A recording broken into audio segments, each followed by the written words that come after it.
Next जो हमें study करना है वो है इम्पैक्ट पैरामीटर। नेक्स्ट क्या है? Impact parameter. तो देखिए इम्पैक्ट पैरामीटर क्या होता है वो समझिए सबसे पहले तो। Impact parameter is defined as the perpendicular distance of the initial velocity vector of the alpha particle from the central line of the nucleus. मैं डायग्राम पहले बना देता हूं जिससे कि आपको मैं डेफिनेशन जब बोलूं तो आपको वो विजुअलाइजेशन कर पाए आप। ठीक है, तो जैसे ये हमने न्यूक्लियस ले लिया,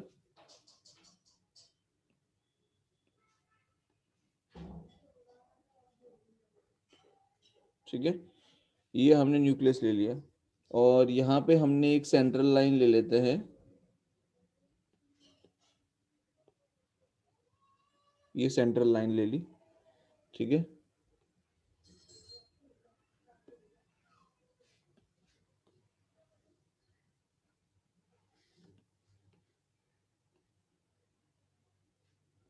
ये हो गया। ओके, नाउ सी, ये न्यूक्लियस है बेटा और हम सब जानते हैं कि यहाँ पर हमने न्यूक्लियर कंसीडर किया हुआ है, मतलब कि सेंटर में चार्ज है पॉजिटिव, ठीक है। और यहाँ से जो है वो अल्फा पार्टिकल आता है और वो कुछ इस तरीके से जो है डेविएट होता है, ठीक है। ये एंगल बन गया थीटा और ये आपका गया अल्फा पार्टिकल।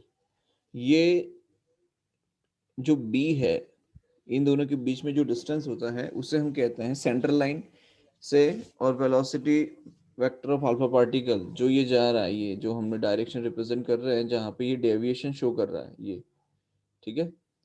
सो ये आपका इम्पैक्ट पैरामीटर होता है, ठीक है। This is your central line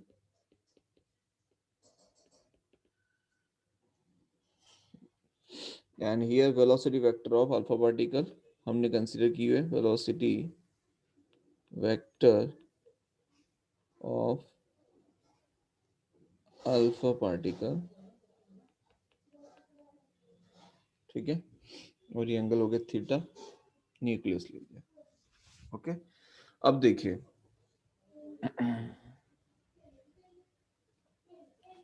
definition अब मैं बोल रहा हूँ बेटा, समझिएगा। डायग्राम मैंने बता दिया है तो आपको क्लैरिटी और अच्छे से आएगी। Impact parameter is defined as the perpendicular distance of the initial velocity vector। फिर से रिपीट कर रहा हूं, impact parameter is defined as the perpendicular distance of the initial velocity vector of the alpha particle। तो initial velocity vector of the alpha particle कहाँ है? तो ये रहा, ये रहा, ये इनिशियल वेलोसिटी, ठीक है। Initial velocity vector of the alpha particle कहां से लिया जाता है? तो from the central line, from the central line of the nucleus when the particle is far away from the nucleus of the atom। जैसे atom का जो nucleus है वहां से क्या है, जब वो दूर है उस टाइम पे।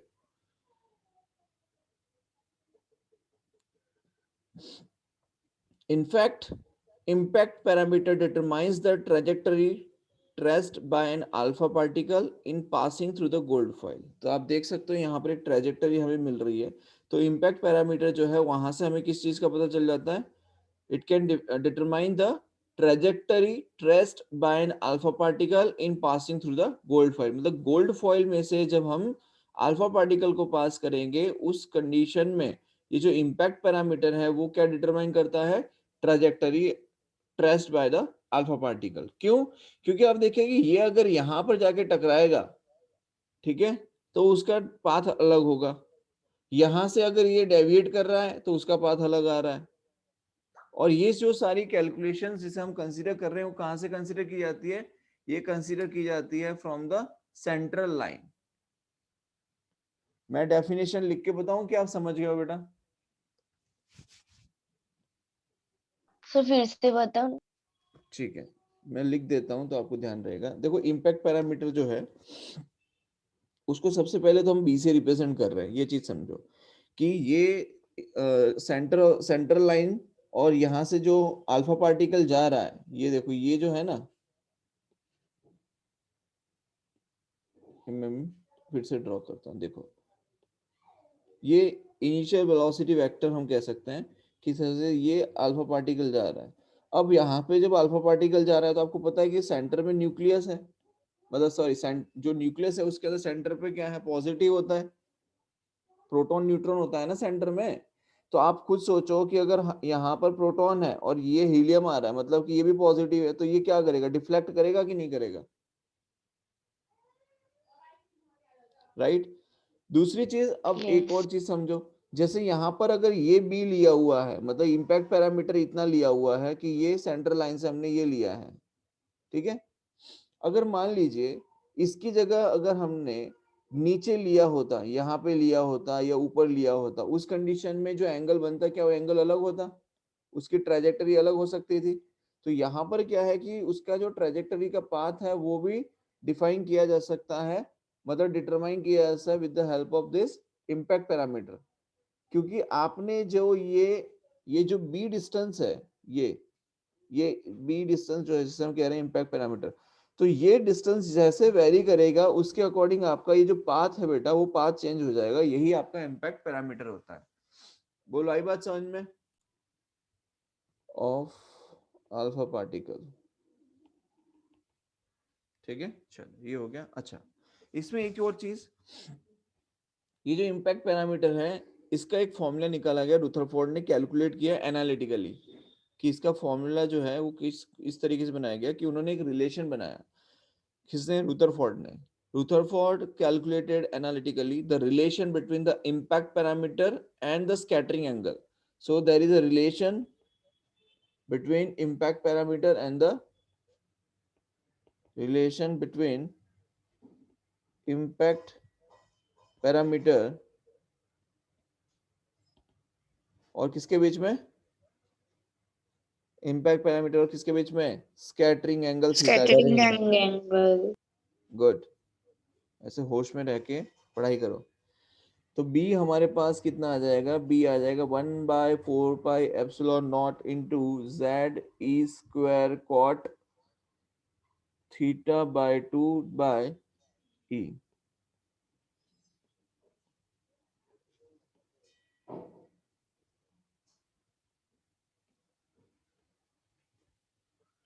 नेक्स्ट, यहां तक क्लियर है सभी को। अच्छा, अब रुथरफोर्ड एटम मॉडल हमने जो एक्सपेरिमेंट किया वहां से हमें क्या क्या चीजें पता चली वो हम देख लेते हैं फटाफट से, कि रुथरफोर्ड एटम मॉडल में क्या क्या चीजें हमें पता चली ये सब करने के बाद।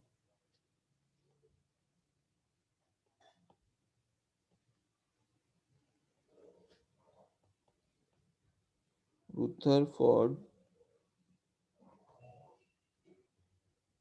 एटम मॉडल,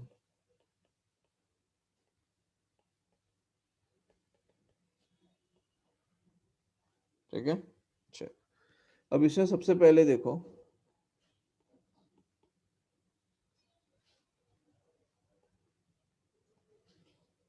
लिखूंगा नहीं पूरा का पूरा statement because this are very very small thing जो हमने ऑलरेडी स्टडी की हुई है, सो मैं जस्ट आपको एक्सप्लेन कर रहा हूँ। सबसे पहले तो क्या बताया गया,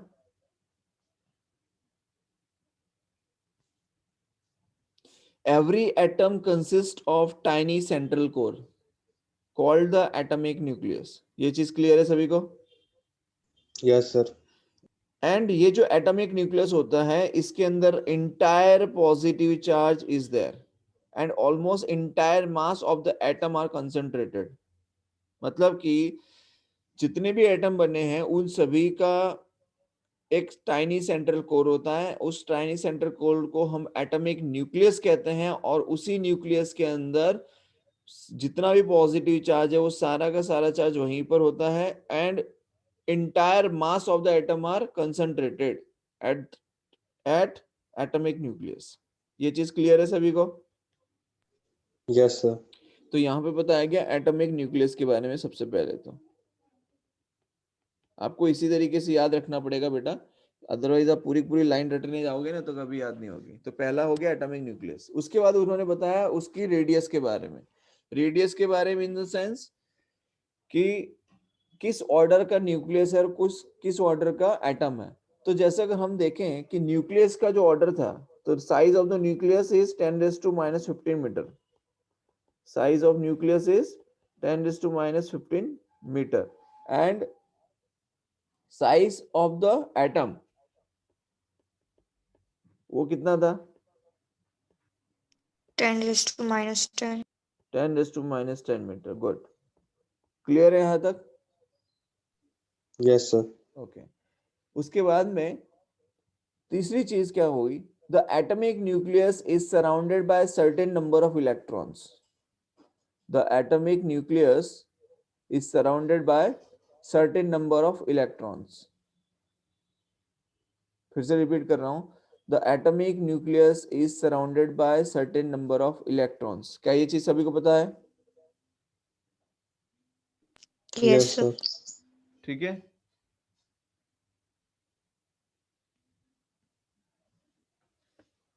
As atom on the whole is electrically neutral, the total negative charge of electrons surrounding the nucleus is equal to the total positive charge on the nucleus। इसका मतलब ये है कि नेगेटिव चार्ज जितना सराउंडिंग में है, negative charge around the surrounding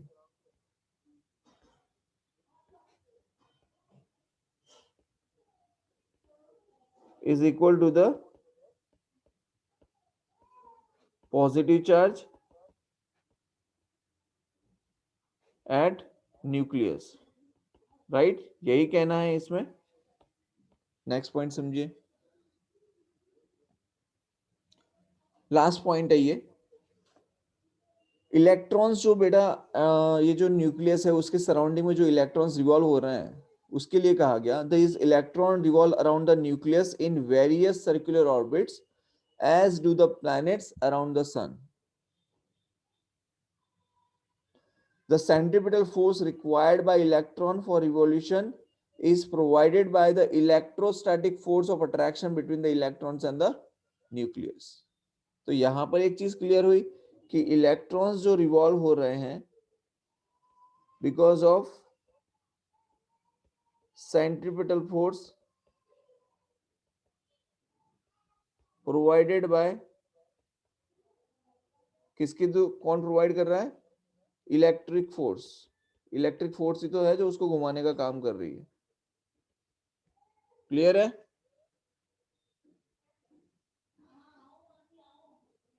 clear Yes, है? sir. चलो बहुत बढ़िया। तो ये रुदरफोर्ड एटम मॉडल हो गया बेटा। इसमें किसी को कोई डाउट है? इसमें किसी को कोई डाउट है क्या? No, sir. पक्का? Yes, sir. Yes, sir. Great. Next देखिए, नेक्स्ट है इलेक्ट्रॉन ऑर्बिट्स। ये इंपॉर्टेंट है और इसके ऊपर से क्वेश्चंस भी आते हैं, इसलिए इसको ध्यान से सुनिएगा। बेसिकली इसके अंदर डेरिवेशन ही है जो आपको ध्यान रखनी है और आपके लिए अल्टीमेटली फॉर्मूला जो है वो इंपॉर्टेंट रहेगा। सो मेक श्योर इसमें फॉर्मूला आपको याद होना चाहिए, ठीक है? इसके बेसिस पे क्वेश्चंस भी बहुत आते हैं। इलेक्ट्रॉन ऑर्बिट्स,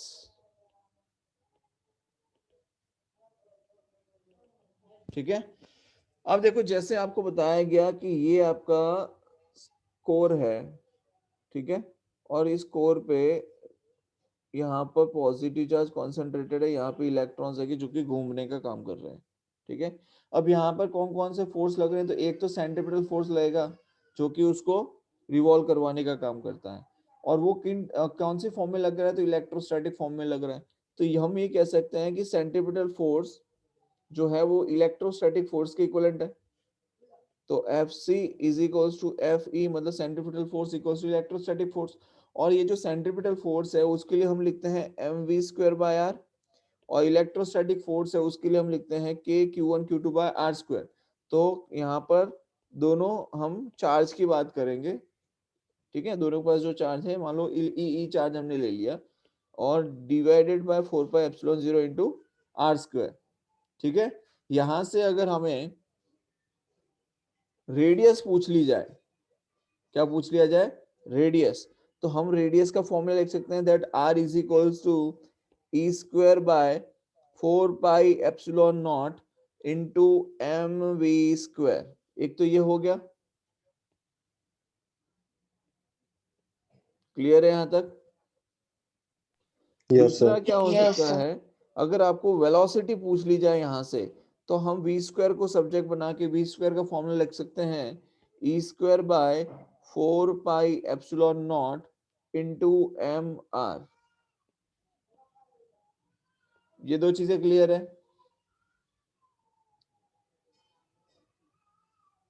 यस और नो।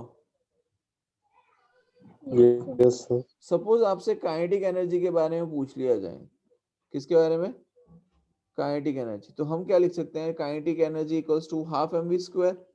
हमारे पास वी स्क्वायर ऑलरेडी है ही, तो हम क्या करेंगे, वैल्यू पुट करेंगे 1/2 एम वी स्क्वायर के अकॉर्डिंग, राइट। एंड हमारे पास में काइनेटिक एनर्जी कितना Yes, आ sir. जाएगा, E square by 8 pi epsilon naught into R. ये क्या आ गया, ये हमारी काइनेटिक एनर्जी आ जाएगी। बोलो यहां तक क्लियर है।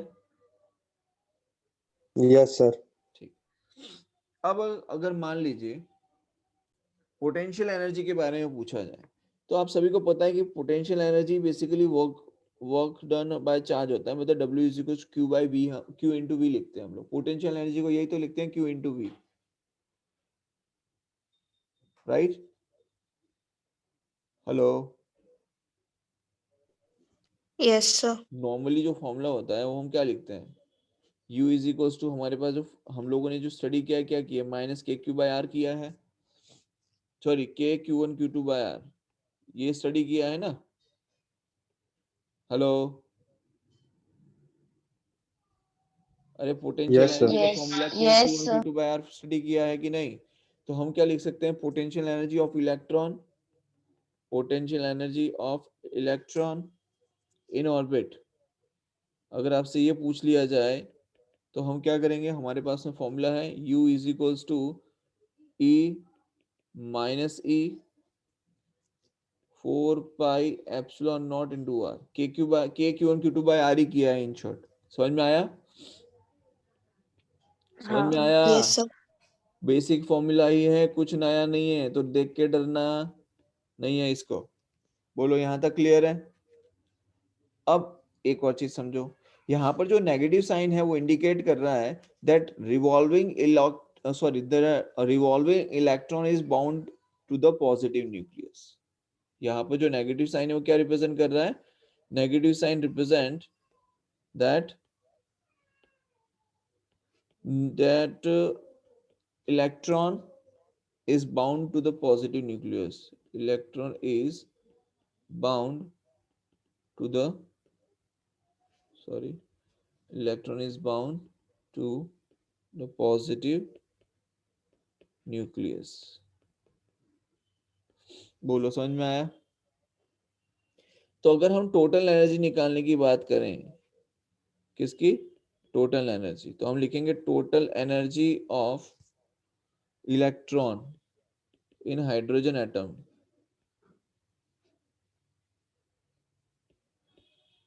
तो हम क्या लिखेंगे, हमारे पास फॉर्मूला है दोनों चीजों का, kinetic energy plus potential energy का, राइट। तो काइनेटिक एनर्जी का हमने लिखा था E square by 8 pi epsilon 0 into R, ठीक है। तो ये लिख दिए E square by 8 pi epsilon naught into R, और पोटेंशियल एनर्जी का था हमारे पास में minus of E square 4 pi epsilon naught into R. तो फाइनल आंसर क्या आएगा टोटल एनर्जी के लिए, सो we can write e is equals to minus of E square by 8 pi epsilon naught into r. बोलो यहाँ तक क्लियर है। Yes, sir. Yes, sir.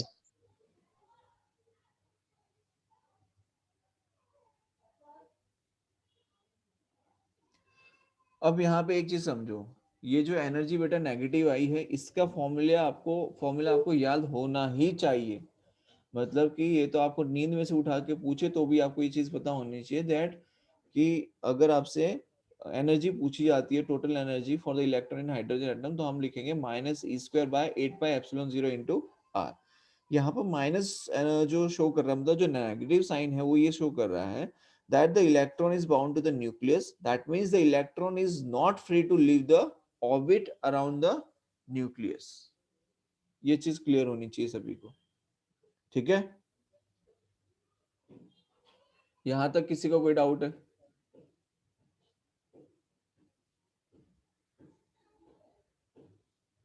Next देखो, काव्या समझ में आ रहा है? Khushi? Yes, sir. Smit? Yes, sir. Kalp? Yes sir. चलिए देखिए, एटॉमिक स्पेक्ट्रा आप लोगों ने केमिस्ट्री में पढ़ा है क्या इसके बारे में कुछ? देखो मैं बताता हूँ एटॉमिक स्पेक्ट्रा के बारे में कि कोई एटॉमिक गैस और वेपर अगर उसे लो प्रेशर पे रख के उसे एक्साइटेड किया जाता है तो यहाँ पर हम लोग क्या करते हैं कि उसमें से हम एक करंट पास करते हैं और उसकी वजह से जो गैस या वेपर है वो रेडिएशन एमिट करती है at a certain specific wavelength, ठीक है? मतलब कि हम ये कह सकते हैं व्हेन एन एटॉमिक गैस और vapour at low pressure is excited usually by passing electric current through it, the gas or vapor emits radiation of certain specific wavelength only. मतलब कि जैसे आप लोगों के घर में ट्यूबलाइट है, बिल्कुल है, ट्यूबलाइट वाला एग्जांपल क्लियर हुआ सभी को? Yes, sir. ठीक है ना? A spectrum of this kind is called line emission spectrum. इस तरीके की जो हमें स्पेक्ट्रम मिलती है उसे क्या कहेंगे? Line emission spectrum. And it consists of few bright lines on a dark background. और हमें क्या मिलता है? Few bright lines on a dark background. ठीक है? दूसरी चीज अगर हम देखें, the every gas or vapor has its own characteristic line emission or absorption spectrum shows that line spectra serves as fingerprints for identification of the gas. फिर से repeat कर रहा हूं, the every gas or vapor has its own characteristic line emission or absorption spectrum shows that the line spectra serves as fingerprints for identification of the gas. मतलब कि हम उसकी जो स्पेक्ट्रम बनती है उसके बेसिस पे हमें ये पता चल जाता है कि ये जो स्पेक्ट्रम बनी है वो किस गैस से बनी हुई है। क्लियर है? Yes, sir. राइट? अब आगे देखिए,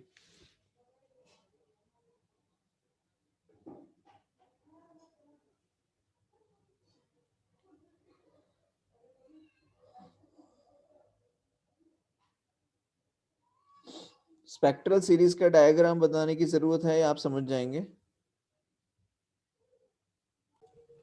सो ये एटॉमिक स्पेक्ट्रम है बेटा। The specific between lines within, यहाँ पर जो है लाइंस बनी हुई है with certain sets of hydrogen spectrum decreases in a regular way. Each of this sets is called a spectral series. इसे क्या कहते हैं? Spectral series. जिसमें सबसे पहले मैं आपको बताऊंगा, Balmer was the first to observe one such spectral series in the visible region of the hydrogen spectrum and it is called बामर series. दिख रहा है आपको? लिखा हुआ है बामर series. The spectral line with largest wavelength 656 nanometer in red region is called H alpha line.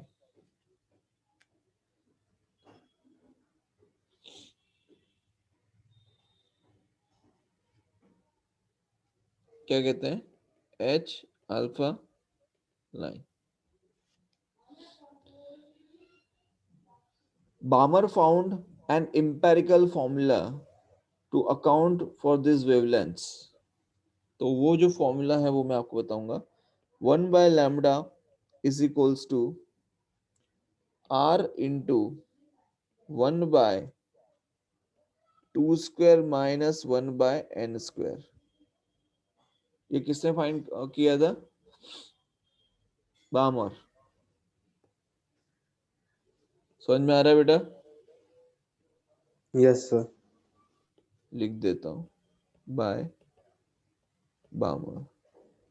ठीक, जिसमें are Rydberg constant है, जिसकी वैल्यू है 1.097 इंटू 10⁷ मीटर इनवर्स। ठीक है,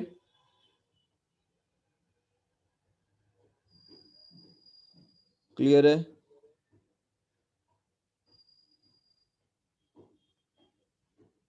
ओके, सो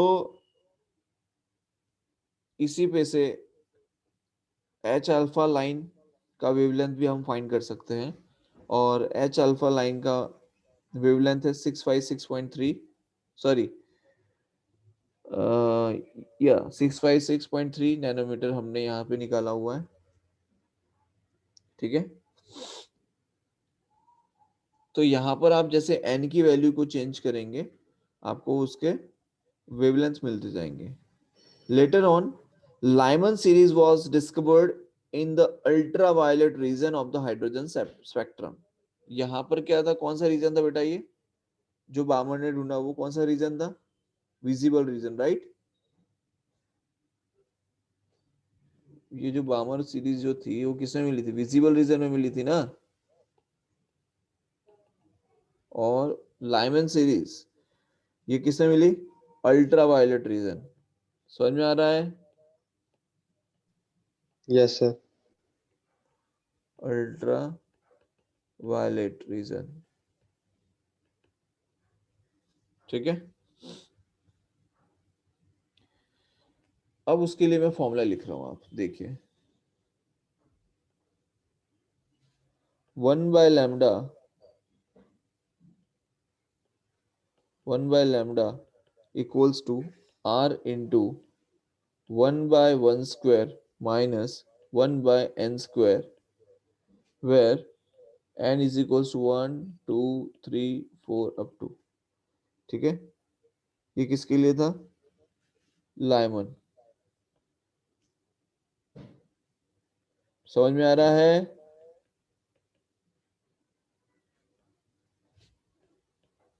हेलो,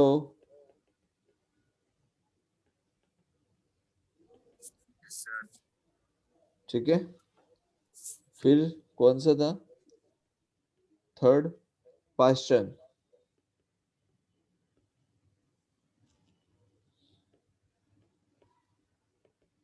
तो Paschen series was discovered in infrared region. ये सारी हाइड्रोजन स्पेक्ट्रम है, इतना ध्यान रखना, हाइड्रोजन स्पेक्ट्रम के बारे में बता रहा हूँ। Infrared reason of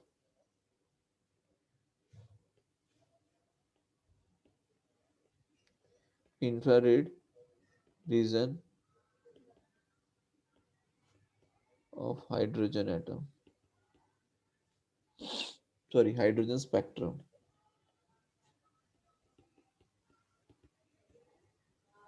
Smith, Yes, sir. समझ में आ रहा है?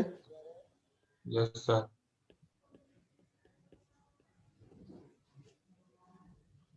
यहाँ पे मैंने गड़बड़ की, किसी ने बोला नहीं? सो रहे हो क्या? ये n की वैल्यू 2 से स्टार्ट होगी ना, यहाँ पे n की वैल्यू कितने से स्टार्ट होगी बताओ जरा? 4 से। 4 4 से स्टार्ट होगी, राइट?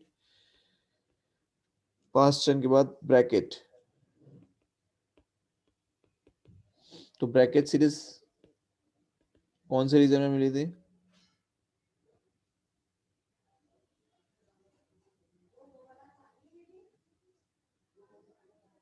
किससे मिली थी? Infrared. infrared infrared, yes, good, infrared.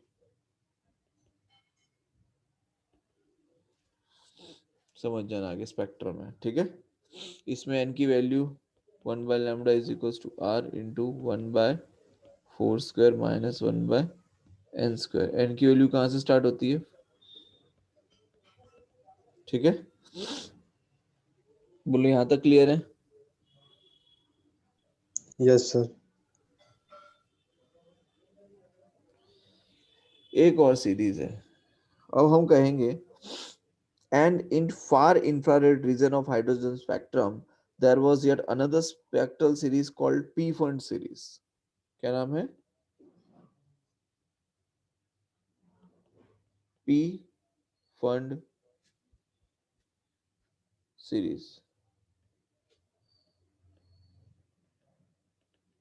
ये किसमें मिली थी? इंफ्रारेड में मिली थी, है ना? इसे लिख देता हूं, far infrared region, far infrared region. ठीक है, इसमें वेवलेंथ का फॉर्मूला आएगा 1 by lambda equals to r into 1 by 5 square minus 1 by n square, और एन की वैल्यू कहां से स्टार्ट होगी? 6 से। बोलो क्लियर है यहां तक?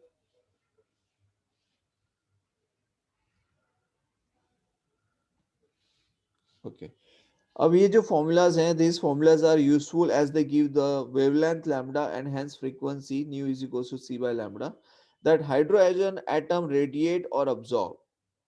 However, there is no reasoning why certain specific frequencies or wavelength alone are observed in hydrogen spectrum। Clear है? यहां तक किसी को कोई डाउट है?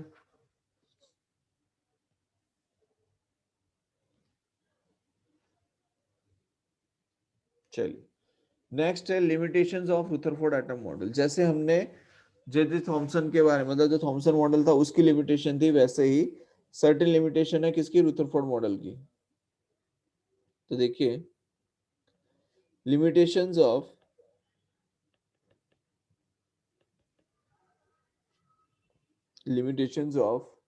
रुदरफोर्ड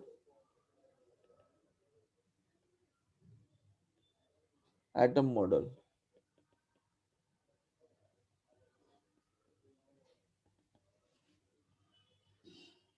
ठीक है, किसी को पता है इसके लिमिटेशन के बारे में?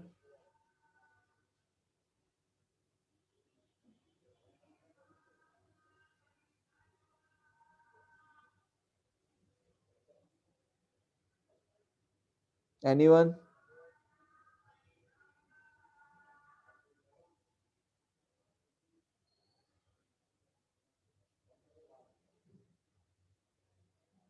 ठीक है, देखो अब होता क्या है, जैसे कि हमने बताया कि जो न्यूक्लियाई है उसके सराउंडिंग में इलेक्ट्रॉन रिवॉल्व करता है। ठीक है, अब ये जो इलेक्ट्रॉन जो रिवॉल्व कर रहा है, ये इलेक्ट्रॉन किसकी तरफ अट्रैक्टेड है? इस प्रोटॉन की तरफ, मतलब कि न्यूक्लियाई की तरफ। अब होता क्या है कि यहाँ पर जो इलेक्ट्रोस्टैटिक फोर्स लग रहा है एंड द सेंट्रीपिटल फोर्स जो लग रहा है टुवर्ड्स द सेंटर, उसकी वजह से क्या हो रहा है कि ये अट्रैक्टेड रहेगा इसकी तरफ और ये कंटिन्यूअसली रिवॉल्व कर रहा है। तो जब ये कंटिन्यूअसली रिवॉल्व करता है तो आप एक चीज समझिए कि सपोज इलेक्ट्रॉन यहाँ पर है, अभी इलेक्ट्रॉन ऐसे रिवॉल्व कर रहा है, अब क्या होगा कि इलेक्ट्रॉन के अंदर से एनर्जी क्या होगी भाई? ये कंटिन्यूअसली क्या हो रहा है? रोटेट कर रहा है। And as per the classical electromagnetic theory, electron must radiate energy in the form of electromagnetic waves.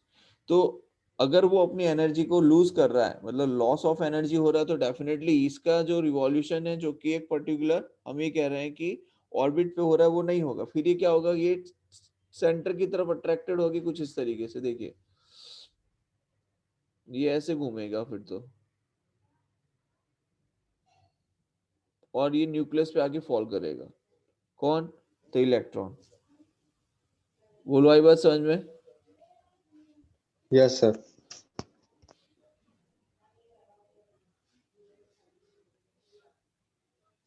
ठीक, so as the revolving electron loses energy continuously, it must spiral inwards and eventually fall into the nucleus as shown in the diagram। Rutherford atom model does not explain the stability of the atom। ये क्या explain नहीं करता है? Stability of the atom, क्या कहेंगे? Stability of the atom, stability of the atom. ठीक है, clear है? Yes, sir.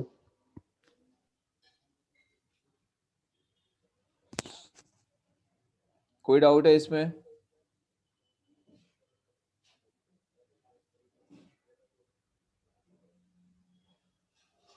ठीक है, नेक्स्ट देखो, एक और है।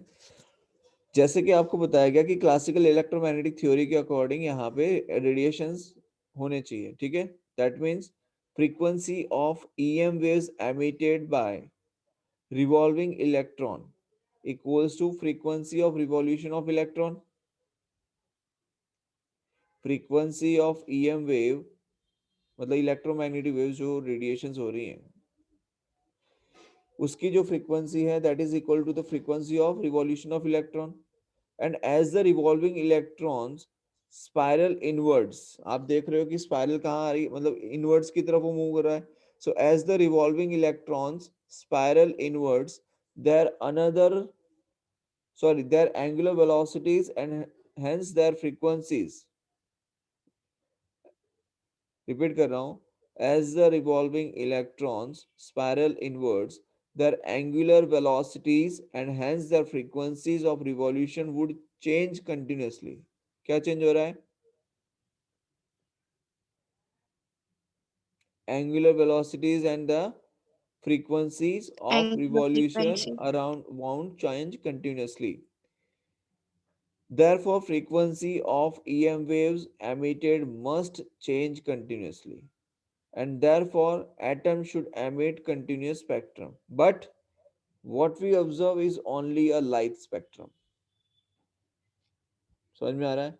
Atom should emit continuous spectrum, but what we observe is only a, लिख देता हूं तो आपको ध्यान रहेगा, इंपॉर्टेंट लाइन है जो वो ये है, that atoms should emit continuous spectrum,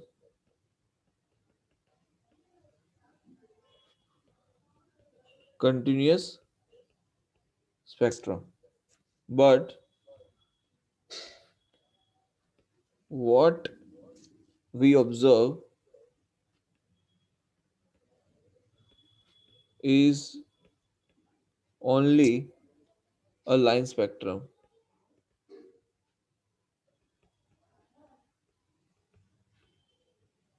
बोलो, क्लियर है यहां तक?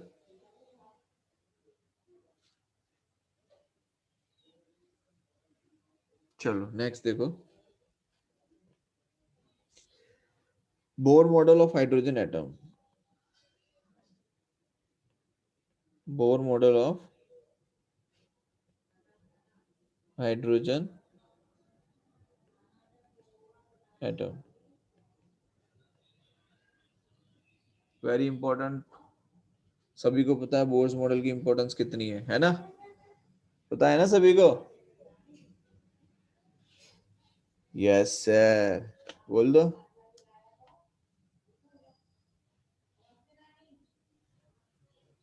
मनीष, तूने तो भाई ऑफ की बात है। ठीक है, चलो आगे देखो, Bohr's model of hydrogen atom. So Rutherford model की सर्टेन लिमिटेशन थी। Niels Bohr came to the conclusion that classical mechanics and electromagnetism could not be applied to the process on the atomic scale.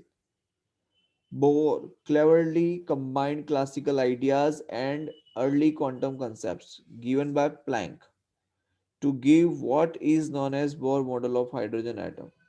तो hydrogen model में कुछ postulates बनाए गए। So there are three basic postulates of this model। ठीक है, चलिए समझिए।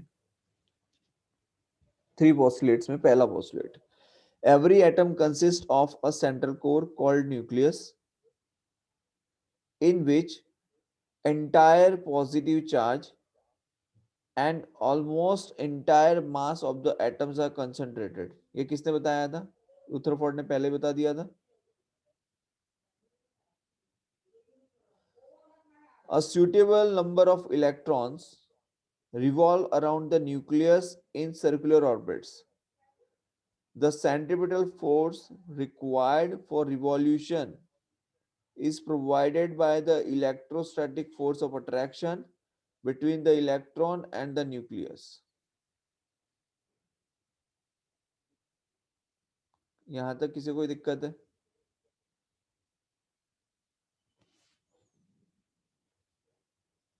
यहां तक किसी को कोई दिक्कत है?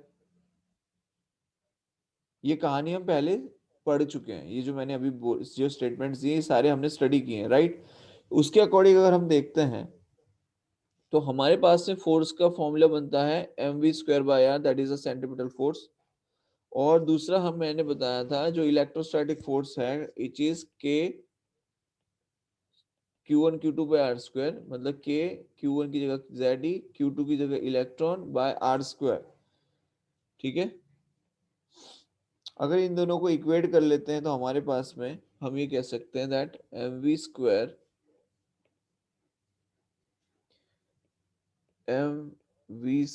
Bye r equals to k times of z e² by r square. ठीक है. This postulate suggests that an electron in an atom can revolve only in certain stable orbit. This postulate suggests that an electron in an atom can revolve only in a certain stable orbit with fixed energy values. लिख देता हूं ये चीज, that an electron in an atom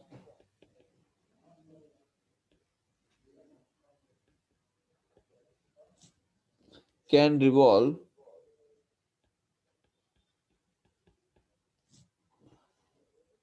only in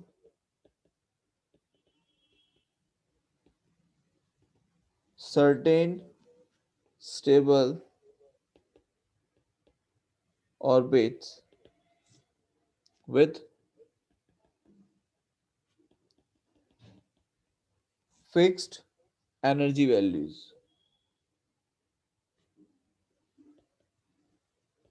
clear है यहां तक? Yes, sir.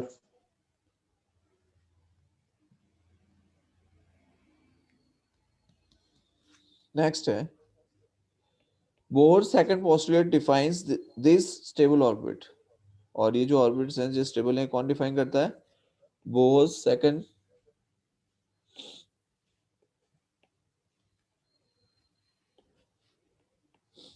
Bohr's second postulate define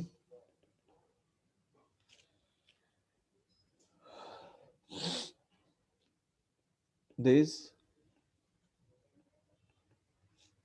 stable orbits.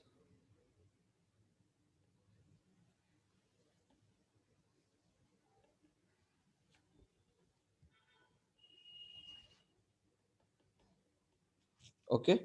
अब देखो, according to Bohr, electron can revolve only in certain discrete non-radiating orbits called stationary orbits, for which total angular momentum of the revolving electron is an integral multiple of h by 2 pi.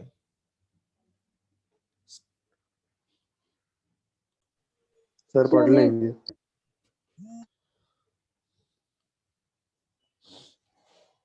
Electron can revolve only in certain discrete non-radiating orbits called stationary orbits, for which total angular momentum of the revolving electron is an integral multiple of h by 2 pi, where h is the Planck constant. So angular momentum of the electron is quantized, जिसे हम लिखते हैं that angular momentum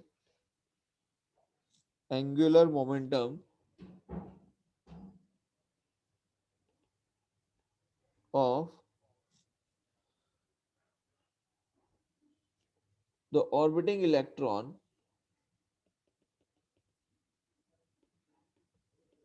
is quantized.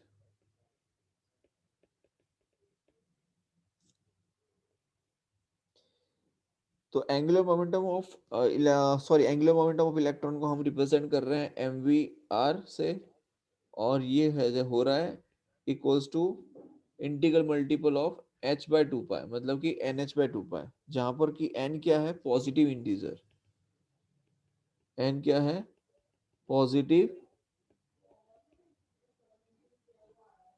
Integer. Clear है? Yes, sir. और n की value हो जाएगी 1 2 3 up to इस तरीके से। बोलो यहां तक क्लियर है? ठीक है, तीसरा समझो। अच्छा, दूसरा, it is called principal quantum number. The quantum condition is mvr equals to nh upon 2 pi, limits the number of allowed orbits. The electron while revolving in such orbit shall not lose energy. That means its energy would stay constant. Energy कैसी रहेगी? Constant रहेगी।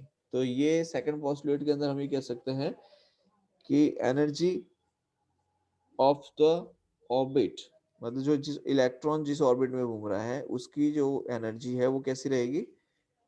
Constant रहेगी। So we can say energy would stay constant.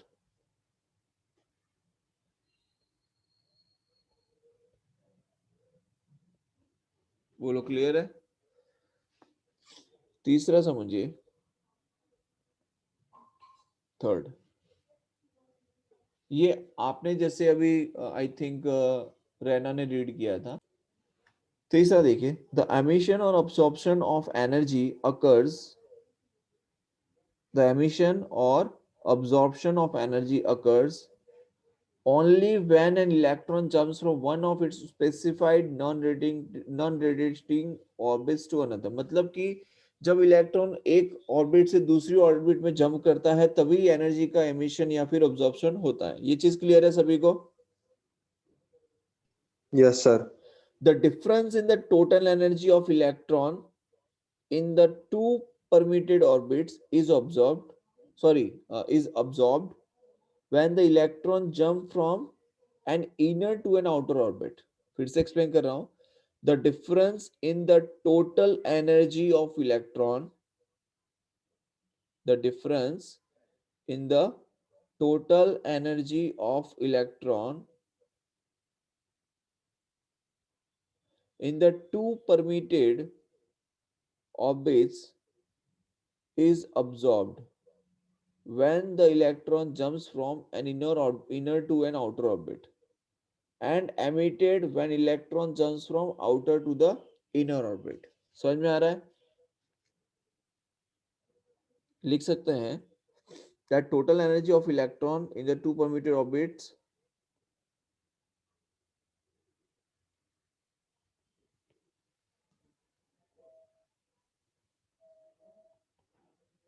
the difference in total energy of electron in the two permitted orbits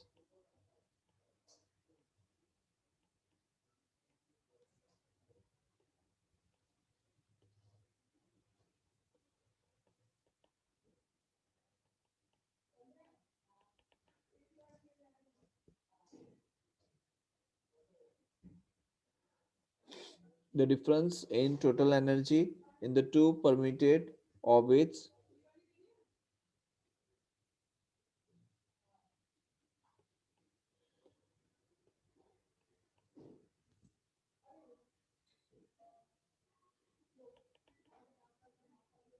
is absorbed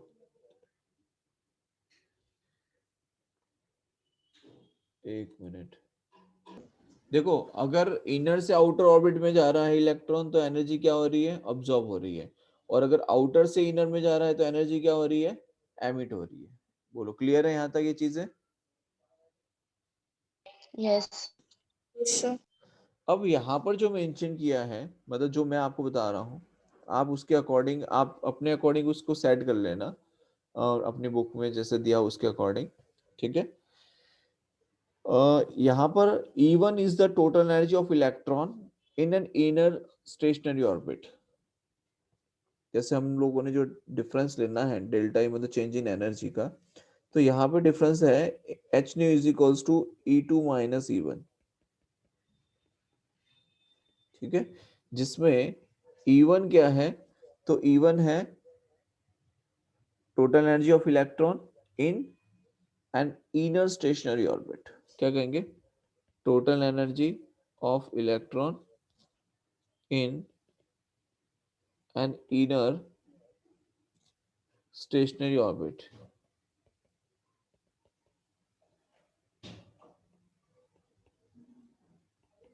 ठीक है। और E2 क्या है, तो total energy of electron in an outer stationery orbit. Outer orbit इतना लिख देता हूं, आउटर ऑर्बिट। क्लियर है यहां तक?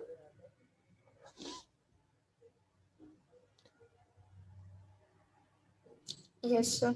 और यहाँ पे न्यू जो है, अब इसका ध्यान रखिएगा, ये जो न्यू लिया है, the frequency nu of radiation emitted on jumping from outer to inner orbit. Nu है frequency of radiation emitted jumping from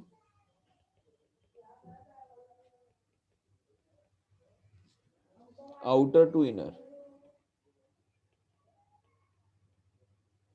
बोलो क्लियर है? क्लियर है यहां तक? Yes sir. Yes, sir. ठीक है, आगे देखो। तो ये हमारे पास में एक इक्वेशन आ गई, ठीक है। आगे देखिए, अगर आपसे कहा जाए radii of Bohr's stationary orbits, stationary orbits, so radii of Bohr's stationary orbits, तो इसकी रेडियाई की अगर हम बात करें, मतलब रेडिएशन सॉरी रेडियस अगर आपको फाइंड करनी है, तो हमारे पास में क्या है फॉर्मूला, जैसे कि हमने देखा कि angular momentum mvr is equals to क्या होना चाहिए, nh बाय 2 पाई। तो यहाँ से अगर आप चाहें तो v निकाल सकते हैं, तो v आ जाएगा आपका nh बाय 2 पाई mr, ठीक है।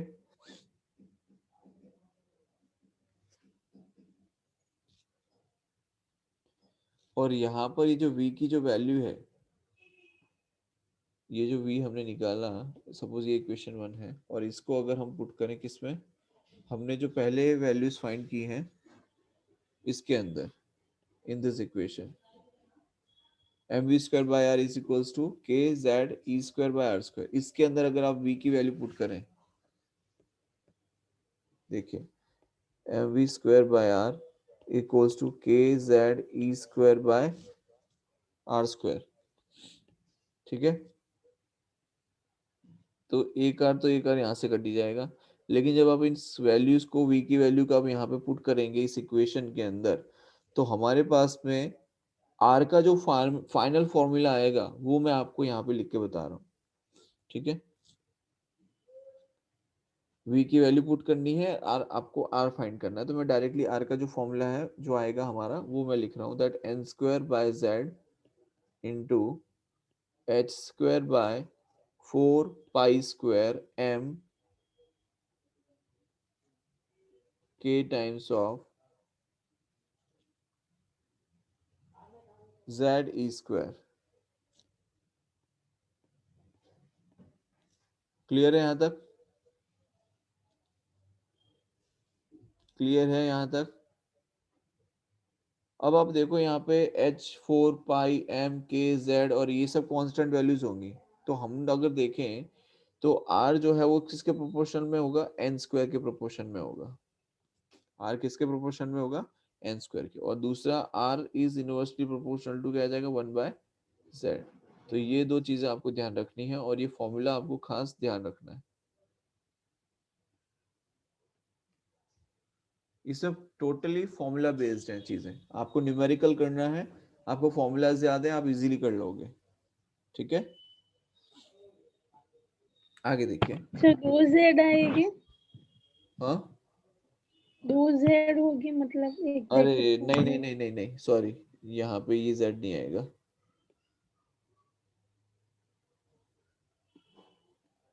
हाँ, ये नहीं है,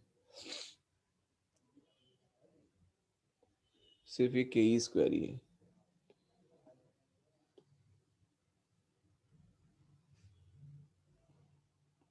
बस इतना है। देखिए आगे, तो यहां से हम क्या कह सकते हैं, that means r is proportional to n square and r is proportional to 1/z, that means we can say radii of stationary orbits are in the ratio of 1 square 2 square and 3 square and so on. तो यहां से हम कह सकते हैं that means the radii of stationary orbits are in the ratio 1 square 2 square 3 square and so on, that means क्या हो जाएगा 1:4:9। ठीक है, so clearly the stationary orbits are not equally spaced। यहां से हमें क्या पता चल रहा है, that stationary orbits are not stationary orbits are not equally spaced। अब देखिए यहां से ना क्वेश्चन पूछा जा सकता है यहां से, ठीक है, एक तो रेशियो का क्वेश्चन पूछा जा सकता है, दूसरा ये पूछा जा सकता है स्टेशन में आपको स्टेटमेंट देके पूछा जा सकता है कि that stationary orbits are equally spaced और नॉट, उसको रिलेवेंट क्वेश्चन पूछा जा सकता है घुमा फिरा के। तो ये कंसेप्ट आपको याद होना चाहिए, that stationary orbits are not equally spaced. और अगर है ये क्या बोलते हैं, अगर उसमें जो स्पेस है, मतलब जो रेडियाई हमें मिल रही है स्टेशनरी ऑर्बिट की, वो किस रेशियो में मिल रही है, तो 1:4:9 का रेशियो इस तरीके से आपको मिल रही है। ये आपको ध्यान होना चाहिए। ठीक है, क्लियर है यहाँ तक? Yes, sir. Yes, sir. अब मान लीजिए आप एग्जाम में इतना लंबा चौड़ा कैलकुलेशन तो करने बैठने वाले हो नहीं कि सबकी वैल्यू पुट करोगे और फिर आंसर निकालोगे। यहाँ पर दो चीजें हैं, एन स्क्वायर और जेड, जो कि चेंज होंगी, जो कि चेंज होगी। फॉर एग्जाम्पल अगर हम फर्स्ट ऑर्बिट की अगर हम बात करें, मान लो फर्स्ट ऑर्बिट का अगर क्वेश्चन है हाइड्रोजन एटम के लिए, तो उसकी जो रेडियस है वो 5.29 × 10⁻11 आ जाती है। ठीक है, तो हम उसके अकॉर्डिंग अगर रखें कि रेडियस के लिए फॉर्मूला बनाना है, तो क्या बनेगा, तो 5.29 × 10⁻11 ये आएगा, sorry 5.29 × 10⁻11 metre into n square by z। बोलो क्लियर है?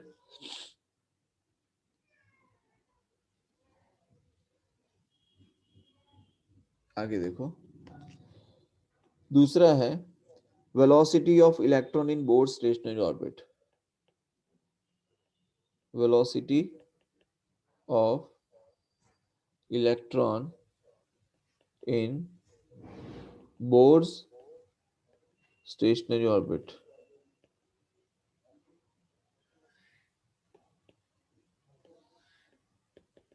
स्टेशनरी ऑर्बिट, ठीक है, तो इसके लिए क्या करेंगे, हमारे पास में ऑलरेडी फॉर्मूला है बेटा किसका, r is equals to k Z E square by m we square, ये हमारे पास इक्वेशन है। ठीक है। एंड फ्रॉम द इक्वेशन, हाँ, mvr is equals to nh by 2 pi में r की जो वैल्यू है वहां से उठा के हम रखेंगे nh बाय 2 पाई mv। इस वैल्यू को उठा के हम यहाँ पे यूज कर सकते हैं, यहाँ पे, ठीक है। और दोनों को इक्वेट करेंगे for hydrogen atom, for hydrogen hydrogen atom के लिए z की वैल्यू क्या हो जाएगी, 1 हो जाएगी, राइट। तो v की वैल्यू जो है वो कितनी आएगी, देखो आपको ये यूज करना है और ये यूज करना है, ठीक है। And finally we will have the value of v, कितनी आएगी, तो 2 pi k e square by nh।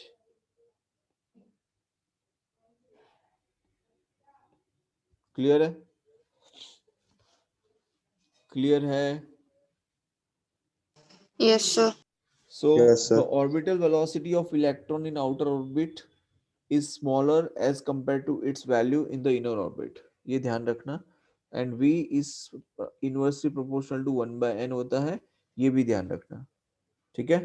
क्या याद रखोगे, the orbital velocity of electron in outer orbit is smaller as compared to its value in the inner orbit। इसका मतलब electron की जो वेलोसिटी है वो आउटर ऑर्बिट में कैसी रहती है, कम रहती है, राइट। बिकॉज एन जैसे जैसे बढ़ता जाएगा वेलोसिटी उतनी क्या होती जाती है, डिक्रीज होती जाती है, ठीक है। यहां तक किसी को कोई डाउट है, यहां तक किसी को कोई डाउट है क्या, anyone has any doubt. No, sir.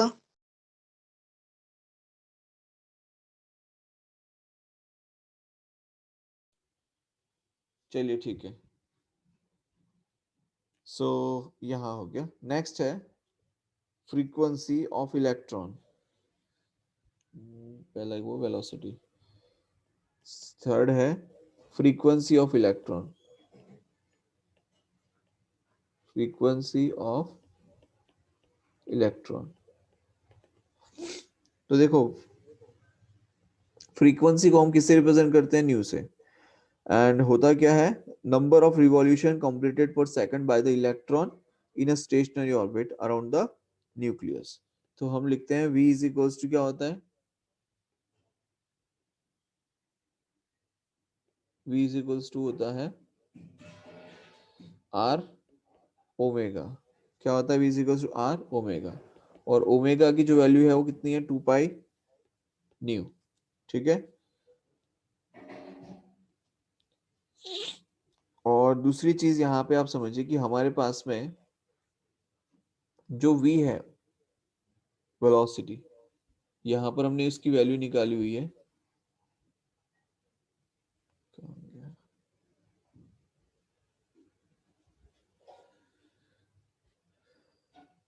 Yes ये रहा velocity 2 pi k z e square by nh, ठीक है। अगर आप z की वैल्यू 1 ले लेते हैं देन फाइन, अदरवाइज क्या बन जाता है, v की वैल्यू क्या आ जाएगी,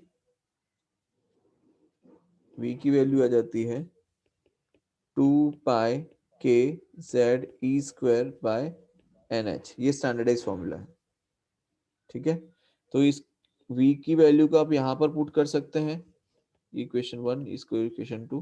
तो यूजिंग इक्वेशन 2 इन इक्वेशन 1 हम लोग क्या निकाल सकते हैं बेटा, न्यू निकाल सकते हैं, मतलब कि फ्रीक्वेंसी। तो v की जगह आप क्या पुट करेंगे, 2 pi k z square by nh, right, equals to 2 pi nu into r. अब यहाँ से फ्रीक्वेंसी कितनी आ जाएगी, तो ये आ जाएगी k z e square by n h r.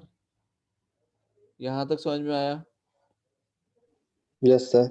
यहाँ तक किसी को कोई डाउट है, यहाँ तक किसी को कोई डाउट है क्या,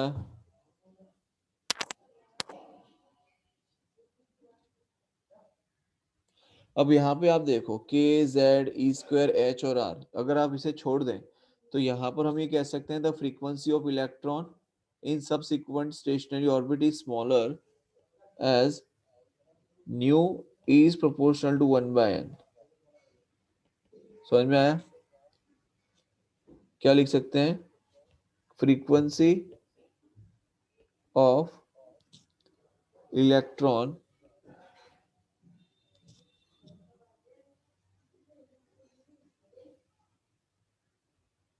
in subsequent stationary orbit in subsequent stationary orbit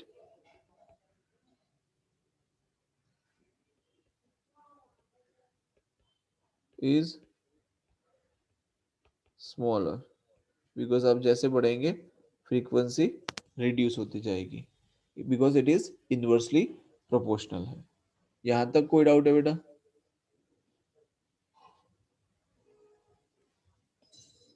Kavya, खुशी, प्रिया, प्राची, कथन, पार्थ मेहता, पार्थ प्रजापति, रैना,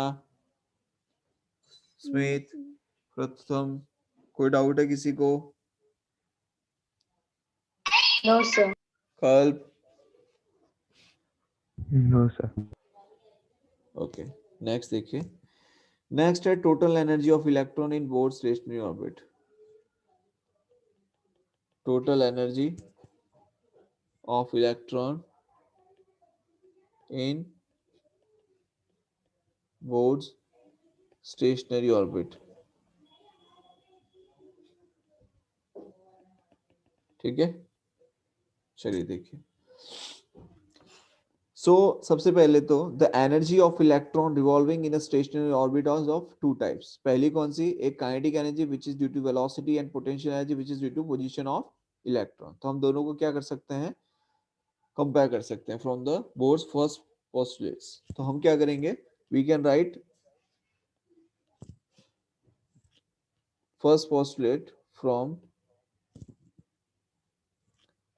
फर्स्ट पोस्टुलेट्स।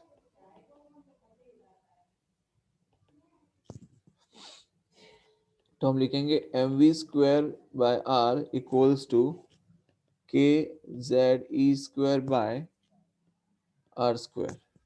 ठीक है, तो यहाँ पे हम लिखेंगे therefore half mv square equals to 1/2 k Z E square by r. क्या किया हमने यहाँ पे? दोनों यहाँ पर काइनेटिक एनर्जी लिया हमने, कितना? Half mv square.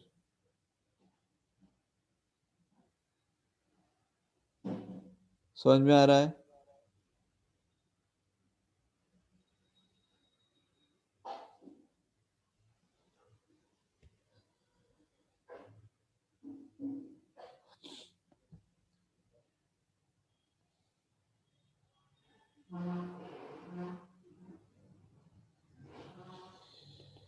सो हम क्या कह सकते हैं कि काइनेटिक एनर्जी ऑफ इलेक्ट्रॉन कितना आ जाएगा? 1/2 mv square which is equals to k Z E square by 2r। Kinetic energy of electron को हम लिख देंगे half mv square equals to k Z E square by 2r। इसे मान लो equation number 1 बना लिया। ठीक है, now potential due to the nucleus at any point in the orbit in which electron is revolving। तो potential के लिए हम क्या कह सकते हैं? V is equals to kq by r लेते हैं हम लोग, राइट? तो kq by r, तो k z by r लिख सकते हैं पोटेंशियल को क्या? तो लिख सकते हैं that potential due to the nucleus, potential due to nucleus at any point, उसके लिए हम लिखेंगे के जेड ई बाय आर।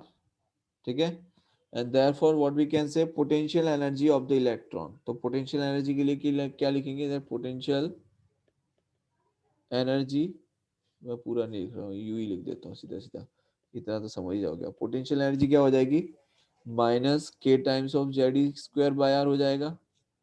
इसको इक्वेशन नंबर 2 दे देता हूँ, राइट। तो काइनेटिक एनर्जी आ गई, पोटेंशियल एनर्जी आ गई। अब दोनों को ऐड कर दो तो टोटल एनर्जी क्या हो जाएगी, kinetic energy plus potential energy. तो काइनेटिक एनर्जी हमने निकाली 1/2 k Z E square by r, और पोटेंशियल एनर्जी आ जाएगी minus times of k Z E square by r. तो कितना आ जाएगा, minus k times of z E square by 2r आ जाएगा। ये इक्वेशन नंबर 3 आ गई। सीधा मैथमेटिक्स हो रही है और कुछ नहीं हो रहा है। उसके बाद अगर हम देखें आर की वैल्यू, आर की वैल्यू हम क्या लिख सकते हैं, ये हमने ऑलरेडी प्रूव की हुई है आगे बेटा। R equals to n square h square by 4 pi square k 4 pi square m k z square, sorry k Z E square, ठीक है। तो यहाँ पर अगर आप E की वैल्यू पुट करेंगे तो क्या हो जाएगा, मतलब सॉरी टोटल एनर्जी आप फाइंड करेंगे by putting the value of R। So ये हो जाएगा total energy E equals to, अब मैं डायरेक्टली लिख रहा हूँ फॉर्मूला इसका, ठीक है। आफ्टर पुटिंग द वैल्यू हमें क्या मिलने वाला है, तो minus Z square by n square into 2 pi square m k square e raised to 4 by h square, ठीक है। हो गया यहाँ तक। इसको हम इक्वेशन नंबर दे देते हैं 4। क्लियर है, क्लियर है यहाँ तक। Yes, sir. Now substituting the standard values, अगर हम इसकी जो स्टैंडर्ड वैल्यूज है उसे पुट करते हैं तो हमारे पास में जो आंसर आएगा बाय पुटिंग वैल्यूज, ठीक है।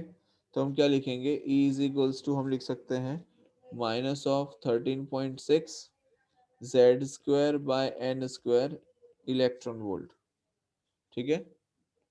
और Z equals to 1 for the hydrogen atom की अगर हम बात करेंगे तो हमारे पास एनर्जी आ जाएगी minus 13.6 by n square electron volt. बोलो यहाँ तक क्लियर है,